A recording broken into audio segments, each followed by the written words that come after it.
Şimdi bugün evet Sakine Cansız, Fidan Doğan ve Leyla Şailemez'in katledildiği bir 13 yıllık bir süreci geride bırakıyoruz.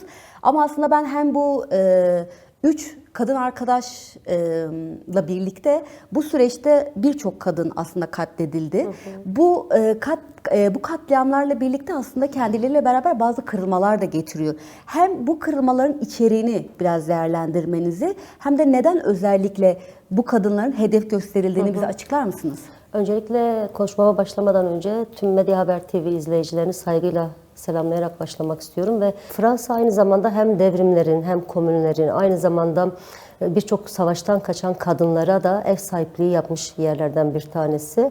Şüphesiz Paris tesadüf değildi. Şüphesiz Sakine Cansız'ın, Fidan Doğan'ın, Leyla Şailemez'in seçilmiş olması tesadüf değildi. Bir kere kadın katliamları günümüzde kadın kılığına varacak düzeyde bir ideolojik saldırı olarak kadınlara karşı gerçekleştirirken eğer bu saldırının hedefinde olanlar Kürt kadınlarıysa ayrıca durmak, düşünmek, bunun üzerine yoğunlaşmayı da beraberinde getiriyor. Hele ki Sakine Cansız, Fidan Doğan, Leyla Şailemez gibi öncü kadınlarsa. Nitekim Sakine Cansız Kürt özgürlük mücadelesi açısından mücadelenin çıkış dönemlerinde mücadele içerisinde yer alan ilk kadındı ve hali hazırda katledildiği dönemde hayatta olan 5 kişiden birisiydi o dönemde. Aynı zamanda bir hafızaydı, bir kadın hafızası, bir direniş hafızası, bir mücadele hafızasıydı. Bu yönlü hedef alındı. Gerek 12 Eylül zindanlarındaki duruşu, gerek farklı mücadele alanlarındaki çalışmaları, gerekse Avrupa'da aslında dünyanın genelinde Kürt özgürlük mücadelesinin tanınmasında, bilinmesinde öncülük yapan kadınlardan bir tanesiydi. Fidan Doğan yine göç, savaş politikaları sonucunda ailesiyle Avrupa'ya gitmiş ama Kürt halkının diplomatik arenada sesi olan, halkının savaş politikalarından ne düzeyde etkilendiğini, aynı zamanda mücadelesinin esaslarını tüm dünya halklarına ulaştırmayı da kendine hedef ve gaye edinen kadındı. Yine Leyla Şailemez, enternasyonalist gençlik örgütlenmesinin de öncülüğünü yapan Kürt Gençlik Hareketi'nin öncülerinden birisiydi. Ama özelde üçünü buluşturan şey kadın olmalarıydı, kadın kimlikleriydi. Kadın kimlikleriyle mücadelenin öncülüğünü yapıyor olmalarıydı. Bu yönlü hedef alındılar. Bu yönlü özellikle seçildiler. Çünkü onlar şahsında aslında kadın özgürlük mücadelesinin geriye çekilebileceği hedeflendi. Şüphesiz bir moral ve motivasyon düşüklüğü amaçlandı. Yine katledildikleri dönemde öyle tesadüf bir dönem değildi. 2013 sürecinde Önder Abdullah Öcalan'ın barış sürecini inşa etmeye çabaladığı, bugünkü gibi yine çabaladığı bir dönemdi. O yönüyle biz üçünün katledilmesini, yine 2023 yılında Evin Goyi ve arkadaşlarının katledilmesini aslında uluslararası kapitalist güçlerden bağımsız da ele alamayız. Bunu böyle bir kere okumak gerekiyor, süreci böyle ele almak gerekiyor. Çünkü tam da Fransa, tam da aslında komünlerin, devrimin merkezi olan kadın öncülüğünü evrilebilecek zeminin de güçlü olabileceği alanlardan birisi ama aynı zamanda kapitalist modernitenin de merkezlerinden bir tanesinde katledildiler. Mevcut haliyle Kürdistan'da o dönemlerde yürüyen ya da yürümesi istenilen savaştan en çok kendine pay çıkaran, ekonomik anlamda bundan rant devşiren kapitalist modernite güçleri de vardı. Şimdi biz Orta Doğu'daki sorunların çözüm kaynağını ya da ana eksenini Kürt sorunundan bağımsız ele alamayız. Yine dünya sorunlarının esasında da kadın şahsında toplumun köleleştirilmesi olarak ele alıyoruz. Bu yönünü değerlendiriyoruz. Şimdi bu mücadelenin öncülüğünü yapan kadınların tam da o süreçte hedef alınması şüphesiz bir Önder Abdullah Öcalan'ın da son süreçteki değerlendirmelerinde belirttiği gibi toplumun sırtına aslında saplanmış olan kölelik hançerinin kadın çıkarılması ve kadın özgürlüğü ile birlikte toplumsal özgürlüğe, halkların özgürlüğüne evrilebilecek bir sürecin de önüne almak üzerinden bir saldırı gelişti. Buradaki amaç neydi? 2013 saldırısında, 2013 katliamında ki Sakine Cansız, Leyla Şailemez ve Fidan Doğan'ın katledilmesinde kapitalist modernite güçlerinden biz bağımsız ele alamayız dedik. Şüphesiz Fransa ve diğer kapitalist modernite güçlerinin ya da Gladio güçlerinin istihbaratlarının o suikast hazırlığından haberi vardı. Ama Kürt sorununun demokratik yollarla çözümü onların da uluslararası arenadaki kapitalist hesaplarına ters düşen bir yerdeydi. Bu yönlü bir saldırı gerçekleşti diyebiliriz. Nitekim Önder Abdullah Öcalan bu saldırının kendisini ikinci uluslararası komplonun devamı olarak değerlendirdi. Bu yönle ele aldı. Çünkü tam da barış iradesinin güçlendiği, bu noktada en güçlü şekilde iradesini ortaya koyduğu ve çalışmalarını bu eksende yürüttüğü, belli bir noktaya da evrildiği dönemde bu sürecin kendisini geriye çekmek esası üzerinden bir saldırıydı. Ama şüphesiz kadın özgürlük mücadelesinin öncülerine gerçekleşmesi, kadın özgürlük mücadelesini geriye çekme amacıylaydı. Bu Kürt kadınlarında, ki bu 3 kadını da biz sadece Kürt kadınlarının öncülüğü olarak da değerlendiremeyiz. Çünkü bulundukları mekan gereği de dünya kadınlarına, Fransa kadınlarına da temas eden, dokunan, onlara da örgütlenme zemininde bir araya getiren bir özelliğe sahipti bu kadınlar. O açıdan moral olarak etkiledi şüphesiz, ama belli bir kırılmaya neden olmadı. İstenilen amacına ulaşamadı diyebiliriz. Kadınlar daha güçlü, daha inançlı, daha azimli mücadeleye asıldılar. Mücadeleyi daha büyütme noktasında bir irade ortaya koydular diyebiliriz. Peki sevgili Narin, şimdi hani, yani bu katledilen kadınların bir de o dönem, yani işte 2013'lerde, 2022'lerde, 2016 yıllarında yaşanan olaylar oldu. O dönemin sosyolojisini düşünürsek eğer, bunların yani kırılmadan kastım hani yansıması hem Kürt halkı için hem de Türkiye halkları açısından nasıl bir yansıması oldu? Bu olumlu ya da olumsuz nasıl bir tablo ortaya çıktı?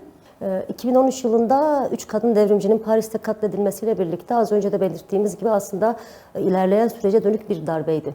Çünkü kapitalist modernite güçleri yerel işbirlikçileriyle beraber esasında bu sürecin kendisini geriye çekmek istemişlerdi. Ama Önder Abdullah Öcalan yine stratejik aklıyla, her dönemki gibi stratejik aklıyla ve çıkışlarıyla bu komplonun kendisini boşa düşüren bir yaklaşım geliştirdi. Kürt halkının da onun değerlendirmeleri, sonrasında halka ulaşan perspektifleriyle aslında sürecin ilerlenmesine dönük, çözüm sürecinin istenilen düzeye evrilmesine dönük belli bir irade açığa çıktı. Yine 2016 yılı Kürt halkı açısından stratejik dönemlerden bir tanesidir. Kürt kentlerinin yakılıp yıkıldığı, insanların katledildiği, sokağa çıkma yasaklarının olduğu süreçte de Seve, Demir, Pakize, Fatma, 3 kadın yine. Dikkat edersek her defasında aslında bir kadın özgürlük mücadelesinin öncüsü olan kadınlar hedef alındı. Yine 2023'te Evin Goyi bir bütün aslında hayatı boyunca kadın özgürlük mücadelesinin farklı alanlarında ama yaşamı bütün iradesiyle, bütün benliğiyle soluksuz bir şekilde örgütleme iradesi ortaya koyan kadınlardı. Şüphesiz 2013 yılındaki istenilen darbe girişimi amacına ulaşmadı. Tüm bu katliama rağmen Kürt halkı bütün öfkesini, üzüntüsünü, daha çok dediğimiz gibi mücadele azmine, mücadeleyi daha büyütmeye, onların mücadelesine bağlılığa evrilten ve çözüm sürecinin ilerlenmesine dair bir irade ortaya koyan bir yerde oldu. Yine 2016 yılında Seve, Fatma ve Pakize'nin katledilmesiyle beraber, nitekim Taymat örneği çok belirgindir orada. Taymat'ta bildiğiniz gibi Marduk özellikle beyninden vuruyor değil mi? Evet. Şimdi Seve'nin katledilme biçimi kafası hedef alınmıştı. Yani kadının düşünce sistematiğine, köleleştirilemeyen zihniyetine dair bir darbeydi diyebiliriz. Fatma'nın, Pakize'nin hedef alınması da böyleydi ve bu 3 kadın tüm baskıya ve zulme rağmen o dönemde kenti terk etmeyen bir özelliğe sahiptiler. Yine Evin Goyu böyle. Tabii bu kadınları aynı zamanda ortak noktada buluşturan bir şey vardı. Kadın iradesi olmakla birlikte Sakine Cansız Dersim çocuğuydu. Dersim çocuğuydu. Biz Sakine Cansız'ın katledilmesini Dersim coğrafyasına uygulanan bütün baskı, katliam politikaları sonrasında aslında utanılan Kürtlük, ki bu nasihatle büyümüştü Sakine. Utanılan Kürtlüğe, yok edilmek istenen kurmançlık ve aynı zamanda komünal yaşama dair bir mücadele öncülüğü geliştirmişti. Ve Dersim'in asi ruhuna da sahipti diyebiliriz. Dersim'in de mücadelesinde aslında unutulmak istenen özbenliğinde, Alevi kültüründe, yine işte Raya Haki denilen bir inanç sisteminde de kendisinden utandırılan bir halk gerçekliği açığa çıkarılmıştı. Sakine buna karşı bir çıkıştı aynı zamanda. O yönüyle Dersim halkının aslında mücadelesinin devam ettiricisi, inadıyla, öfkesiyle, mücadelesiyle, iradesiyle devam ettiricisiydi. Sevi Botanlıydı. Sevi de yine savaş politikalarını, sürgünü, farklı zulmü, baskıyı, her türlü yaşam alanlarına saldırıyı göğüsleyen bir kadındı. Sürgünle karşılaşmış olmasına rağmen Botan kadının o öncü direngen ruhunu giyinen bir özelliğe sahipti. Yine Evingoy Botanlı bir kadındı. Halkının kadın özgürlük mücadelesinde öncülük yapan bir kadındı. Aslında bu coğrafya eksenli de ele alındığında coğrafyalara da bir mesaj verilmek istendi. Yani onlar şahsında bir bütün Kürdistan halkına ama Dersim halkına, Botan halkına da direngenliğine karşı bir saldırı gerçekleştirildi. Şüphesiz onların katledilmeleri kırılmaya neden olmaktan ziyade bir öfkeye neden oldu diyebiliriz. Mücadeleyi büyütme kararlılığına dönüştü diyebiliriz ve ilerleyen süreçlerde de belki onların ardılları olan kadınlarda çok daha güçlü, çok daha kararlı, çok daha inançlı bir şekilde mücadeleye katılım zemini oluşturdu diyebiliriz. Nitekim biz 3 kadını da birbirinden bağımsız ele alamayız. Yani hem Sakine arkadaş ve onunla beraber katledilen 2 kadın arkadaş, yine Sevi arkadaşla beraber katledilen arkadaşlarımız aslında mücadele bağlamında da birbirinin ardılı devam ettiricisiydi. Sakine ile başlayan mücadele Evinlerle devam etmişti. Seviler ve Seviyle katledilen kadın arkadaşlar şahsında da aslında her dönemlerde değişmeyen erkek aklının, erkek egemen zihniyetin saldırılarına karşı, katliam girişimlerine karşı güçlü bir kadın iradesiyle cevap vermişlerdi diyebiliriz. Ki bugün 2016 sonrası, 2023 sonrası, 2013 sonrası da aynı kararlılık, aynı duruş sahada, alanlarda, tüm örgütlenme alanlarında çalışmalarına devam ediyor diyebiliriz. Peki şöyle aslında evet katledilen kadınlar gerçeği var. Ancak her nedense yani bütün bu katledilen kadınların hemen akabinde sorduğumuz şöyle bir soru da var. Peki failler nerede? Ya da şimdi bahsettiğimiz bu kadınlar bir de politik kimliği de olan kadınlar. Yani bunun yargı süreci yeterince takip edildi mi? Ya da bu konuda buna dair hani faillerle ilgili neler yapıldı? Herhangi bir varsa bir ceza alındı mı? Biraz bunlara dair bilgi aktarabilir misin? Yani bence burada esas soru faillerden ziyade faillerin arkasındaki güçler nerede? Esas peşine düşülmesi gereken hakikat bu diye düşünüyorum ben.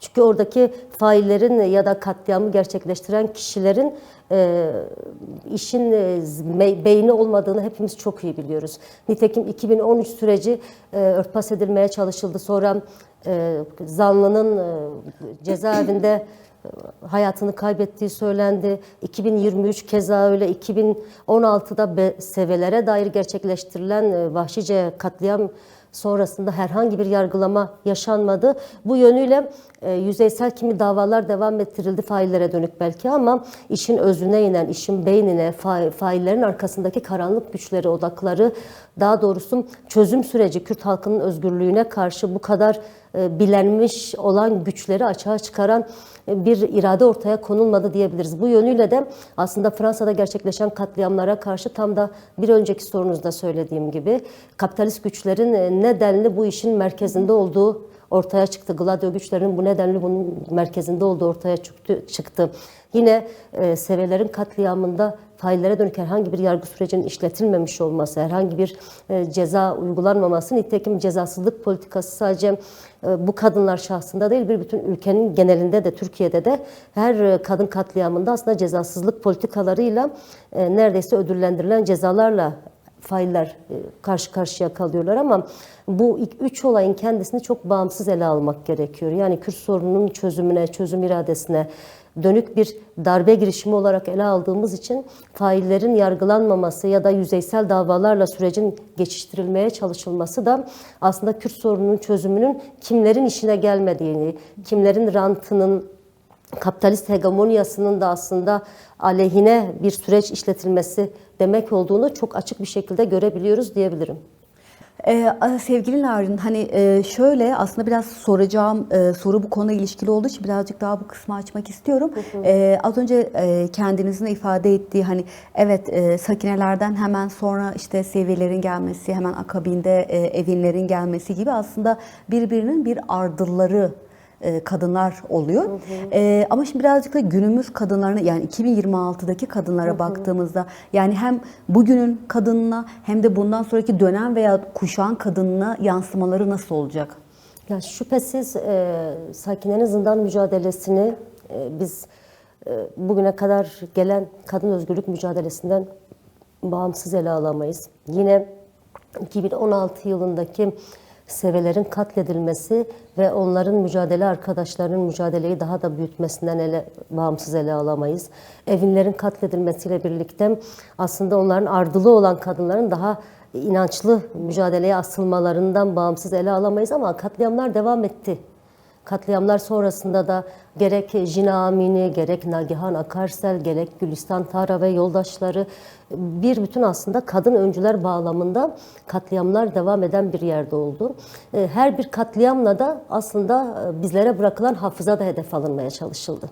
Şüphesiz biz Sakine'nin, evinin, Seve'nin bize bıraktığı, bize hafızadan da bağımsız mücadelemizi yürütmüyoruz. Kadın özgürlük mücadelesi aynı zamanda tarihsel bir hafıza aktarımı.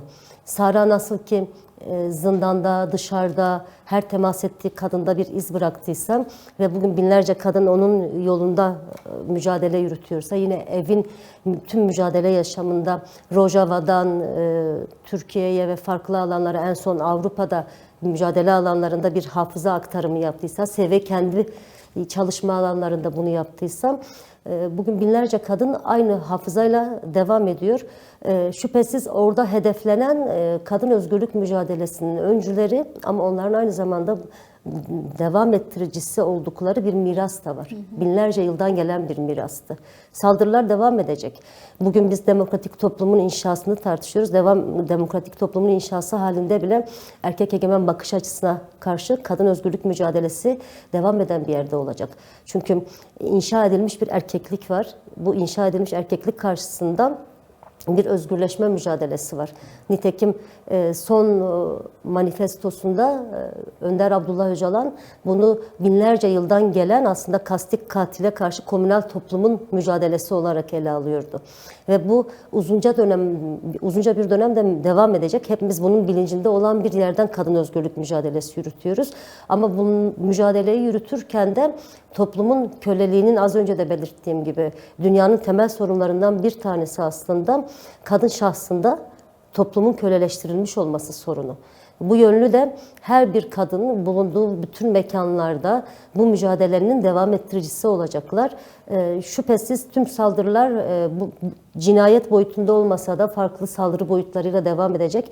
Nitekim biz bunu ideolojik olarak ele alıyoruz. Kadına yönelik her bir saldırının boyutlarının da ideolojik olduğunu belirten bir yerdeyiz. Bu mücadele demokratik toplum inşa edilse de erkek egemen sistem karşısında, erkek egemen bakış açısı karşısında devam edecek ve onların aslında mirasını devreden kadınlar oluşturulmak istenen ruh dünyasını aşan bir yerden, ondan kopan bir yerden özgürlük tutkusuyla aynı mücadelenin devam ettiricisi olacaklar diyebiliriz. Yani bu yaşanan tüm saldırıların aslında bir hafızaya da bir saldırı olduğunu ifade ettiniz. Tam da buradan yani hafıza ve mekanla ilişkisini biraz değerlendirebilir misiniz? Bu kadınların katlediği yerlerle ilgili. Sakine Cansız'dan başlamak gerekiyor bunun için, öyle düşünüyorum. Çünkü özgürlük mücadelesinde yer alan ilk kadın dedik. Aynı zamanda katledildiği dönemde hayatta kalan ilk 5 kişiden bir tanesiydi dedik.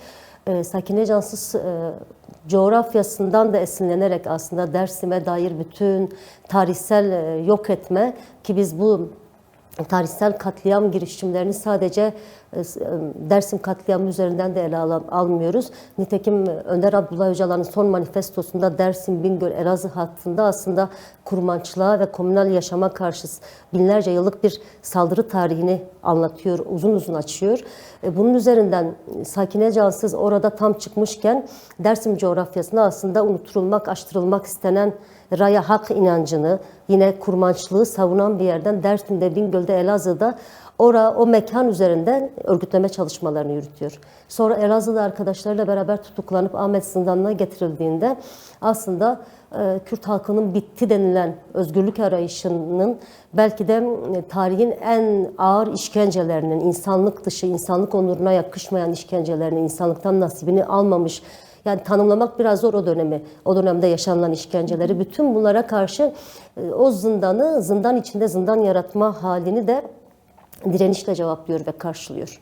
Aslında yaşadığı bütün baskıya, zulme, her türlü geleneksel, feodal, erkek egemen bakış açısının açığa çıkardığı işkence yöntemlerine karşı ah demedim diyor. Bir kadın olarak ah demeye utandım diyor ve böyle tanımlıyor ve kavgasını oradan başlatıyor. Yani aileden başlayan kavgası, sonrası inkar ettirilmeye çalışılan, daha doğrusu bir utanma gerekçesine dönüştürülmeye çalışılan Kürtlük gerçeğine tutunması ve bunun ekseninde mücadelesini yürütmesi ve bunu zindana taşırması aslında mekanın çok önemli olmadığı, her alanın kendisi açısından, bir kadın açısından direniş alanlarına dönüştürülebileceğini ortaya koyan ve belki en net biçimiyle bunu açığa çıkaran kadınlardan bir tanesi olmuştur. Nitekim Hep Kavgaydı Yaşamım kitabında da anlattığı gibi zindan tarihinde de geçtiği üzere bütün işkence yöntemlerine rağmen kadın koğuşundan ihanet çıkmayacak duruşunu ortaya koyuyor ve işkencesi Esat Oktay'ın yüzüne tükürüyor. Ve mekanı aslında bir direniş ortamına çeviriyor.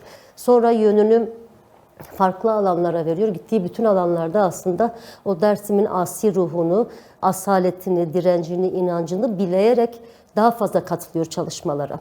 Yine Sevi, biraz önce de söyledik, Sevi bir sürgünden geçirilmiş bir ailenin çocuğu olarak Manisa'ya göç ettiğinde pamuk tarlası demeden, mahalle demeden, sokak demeden aslında her zemini, her alanı örgütlenme zeminine dönüştürüyor. Ve bu yoluyla da aslında kopartılmak istendiği köklerini ve hakikatinin arayışını devam ettiriyor diyebiliriz. Yine Evin Goyi, Şırnak, Botanlı bir ailenin çocuğu olarak dünyaya geliyor. Özgürlük mücadelesiyle, kadın özgürlük mücadelesiyle tanıştıktan sonra farklı farklı alanlarda aslında yer alıyor. Mesela kapitalist modernitenin beyni diyebileceğimiz Avrupa'ya gidiyor ama Avrupa'da da yine kendi köklerini ve ruhunu, mütevazi duruşunu, mekanı hiç umursamadan, kaybetmeden bir mücadele öncülüğü geliştiriyor. Bu yönüyle şunu görüyoruz, aslında Kürt kadını koparılmak istediği hakikati, köklerine karşı, köklerinden koparılmak istenmesine karşı kendi hakikatinin arayışını hiçbir şekilde tüm saldırılara rağmen, tüm baskıya, zulme rağmen bulunduğu her mekanın bir direniş mekanına ve bir hafıza devam ettiricisi mekana dönüştürebiliyor ve bu yönüyle bunu başarıyor. Özünde biz bu üç kadının da beraberindeki yoldaşlarının da hedef alınmasının nedeni olarak bunu söyleyebiliriz. Yine Evin Goy'un katledildiği yer bir kültür merkeziydi. Sakine Cansız'ın katledildiği yer aslında bir örgütlenme alanıydı. Yani Kürt halkının örgütlenme mücadelesini, ki o özgürlük örgütlenmektir şiarıyla yola çıkan bu şiarla da kent kent, mahalle mahalle çalışma yürüten bir kadındı. Şimdi örgütlenme zemininde katlediliyor. Örgütlenmeyi kendisine şiar edinen bir kadın örgütlenme alanında katlediliyor.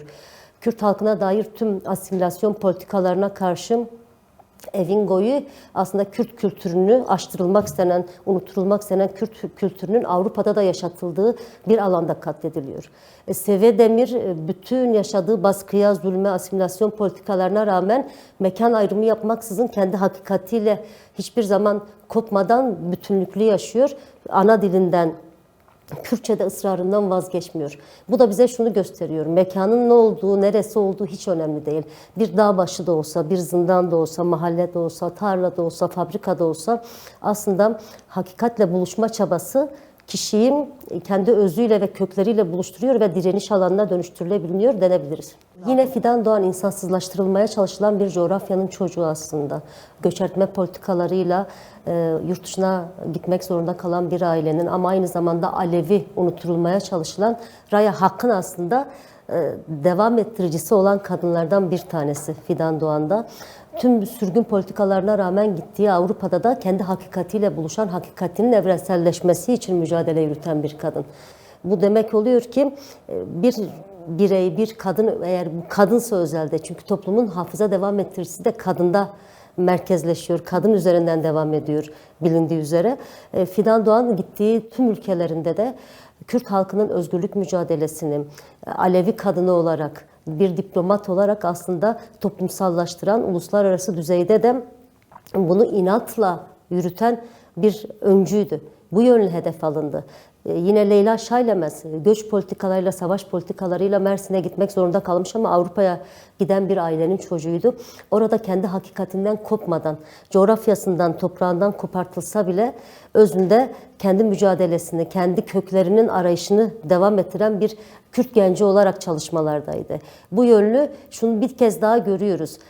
Her ne kadar kadınlara dair saldırılar hiç ara vermeden, nefes kesmeden devam etse de aslında zaman, mekan fark etmeksizin kadın hafızası o mücadelenin evrenselleşmesine de artık evriliyor. Çünkü Fidan Doğan'ın da, Leyla Şaylemez'in de, Sakine Cansız'ın da, Evin Goyun'un da, yine Silopi'de katledilen Sevi, Fatma Pakize'nin de özünde Kürt kadın mücadelesinin bugün geldiği noktada bugünlere gelinmesinde çok büyük bir payı var diyebiliriz. Yani bulundukları her mekanı, mesela Sevim tutuklandığı dönemde de, ki onun için de uluslararası komplo bir dönüm noktası olmuştu ve yönünü Kürdistan'a verip artık bütün alanlarda çalışma yürütmeye başlamıştı. Fidan Doğan kendi hakikatiyle buluşmuştu. Leyla Şaylemez kendi özgün örgütlenme alanlarından başlayıp gençlik örgütlenmesinin aslında evrenselleşmesi, kendisi gibi göç politikalarıyla karşı karşıya kalan gençlerin örgütlü alanlardan kopmaması için çalışma yürüten bir yerde olmuştu. Bu da bize zaman mekan ikileminde de aslında kadının bir hafıza devam ettiricisi, bir direnişin örgütleyicisi olduğunu ortaya koyan yerde oluyor. Yani mekanı bir direngeç bir alana çevirme gibi bir durum söz konusu oluyor. Aslında şöyle bir de yani evet, şu anda da bir barış zeminin tartışıldığı, konuşulduğu bir süreçten de geçiyoruz ve haliyle biz zaten az önceden beri de bu kırılmalardan bahsederken dönemsel, ayrı ayrı zamanlarda ve tam da sosyolojik açıdan da o dönemin yapısına göre bu katliamların bir kırılmaya da sebebiyet verdiğini de gördük. Şimdi bunlarla birlikte bu sürece dair herhangi bir kırılma yaşandığında bu nasıl, kadın mücadelesi nasıl etkileyecek ya da etkiler mi? Ya bir kere herhangi bir sürece bağlı olmaksızın Kürt kadın mücadelesi her dönem aslında kapitalist modernite güçlerinin de, erkek egemen aklının da hedefinde oldu. Bu şüphesiz süreçte bir kırılma yaşansa da, çatışma sürecinin devam edip etmemesinin bağlamından bağımsız söylüyorum. Süreçte bir tıkanma yaşansa da yaşanmasa da, istenilen düzeyde biraz önce de dile getirdiğim gibi demokratik toplumun inşası gerçekleşse de kadın özgürlük mücadelesi devam edecek. Çünkü kadın özgürlük mücadelesi özünde Önder Abdullah Öcalan'ın da belirttiği gibi Kürt özgürlük mücadelesinin esası. Yine son manifestosunda belirttiği gibi aslında tarihsel mücadelenin kendisi Lilitlerden, İnannalardan, aslında Taymatlardan gelen, kadına devrolunan bir hakikat arayışı ve çalınan aslında toplumsal değerlerin de peşine düşme hali var kadınlarda.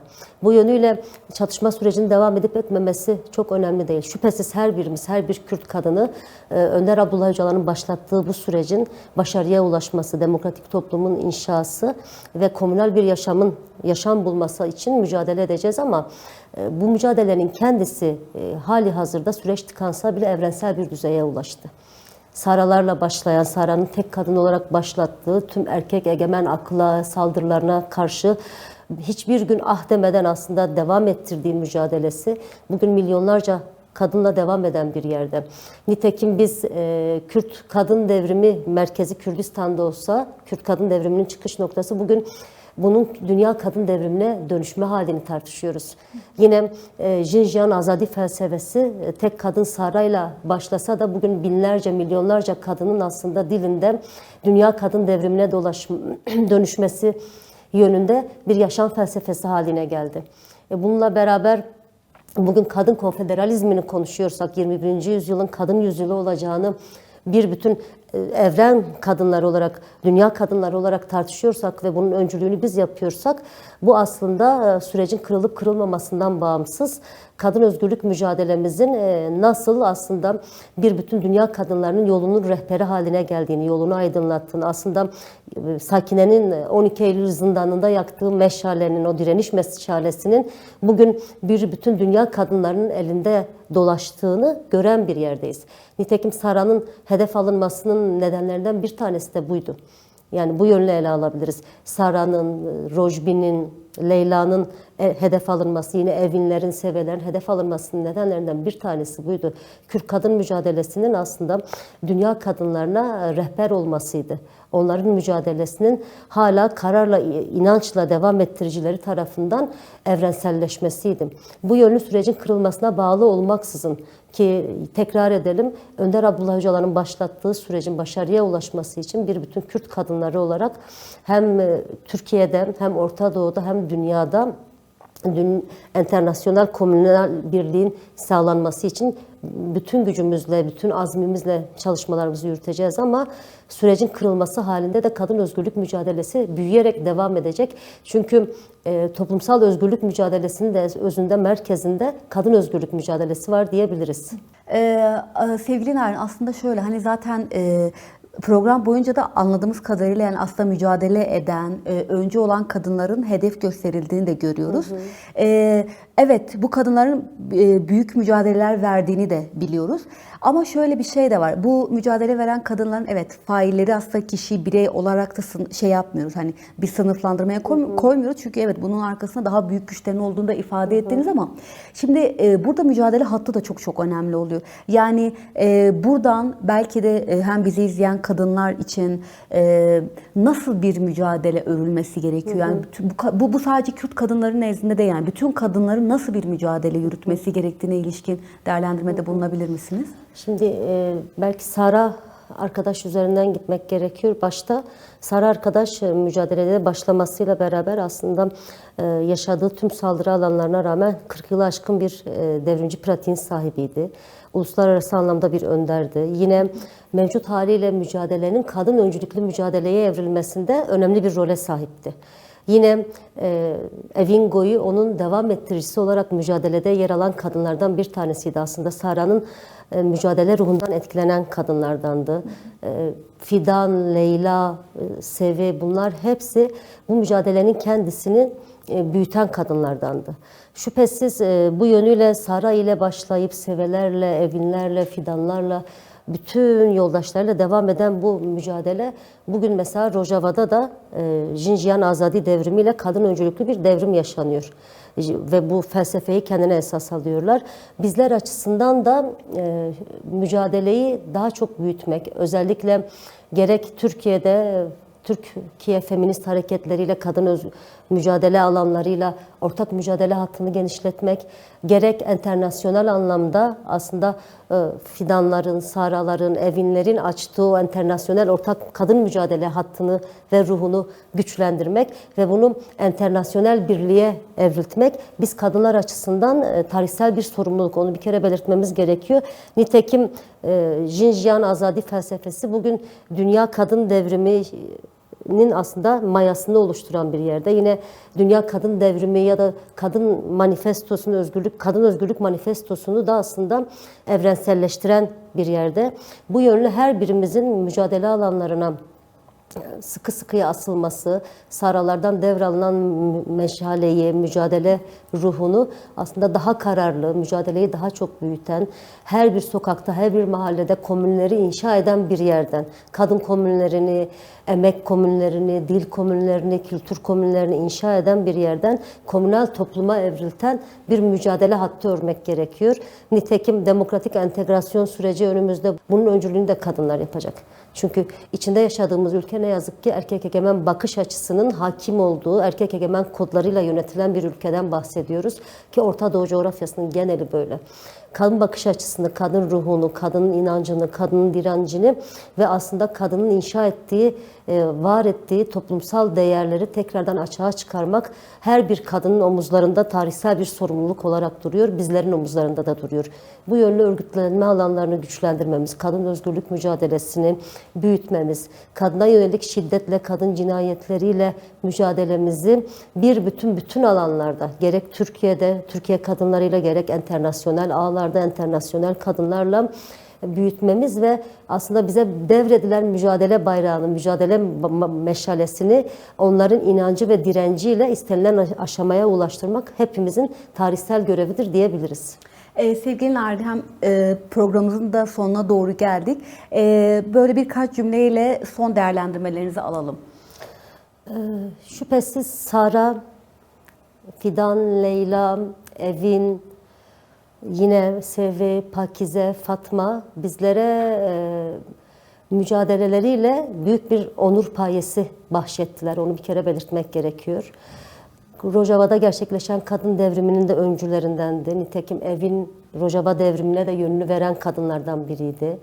Sevim aslında yerinden yönetimi savunan, komünel yaşamı savunan bir yerdeyken o Fatma, Pakize yaşamlarını yitirdiler. Sara, Fidan, Leyla enternasyonel mücadele hattında örme noktasında mücadelesini yürütürken katledildiler. Bizler de onların bize devrettiği meşaleyi, onların bize devrettiği umudu, inancı, direnci hiçbir zaman için geriye çekmeden tam da ana tanrıça kültürünün aslında devam ettiricisi olan bu kadınların kendisine layık olan bir yerden mücadelemizi devam ettireceğiz. Barış ve demokratik toplum sürecinin de başarıya ulaşması için onların her birinin inancının gerçekleşmesi için, hayalinin gerçekleşmesi için bunun bir ütopya olmadığını, bir düş olmadığını, kadınların gerçekleşen yaşamı, yeni yaşamı aslında kadın öncülüğünde inşa edebilmenin mümkün olduğunu ortaya çıkaran bir pratiğin sahibi olacağız diyelim. Bunun için elimizden geldikçe tüm gücümüzle çalışacağız diyelim. Yine Sakine'yi, Fidan'ı, Leyla'yı, Seve'yi, Fatma'yı, Evini saygı, sevgi ve minnetle anarak bitirmek istiyorum.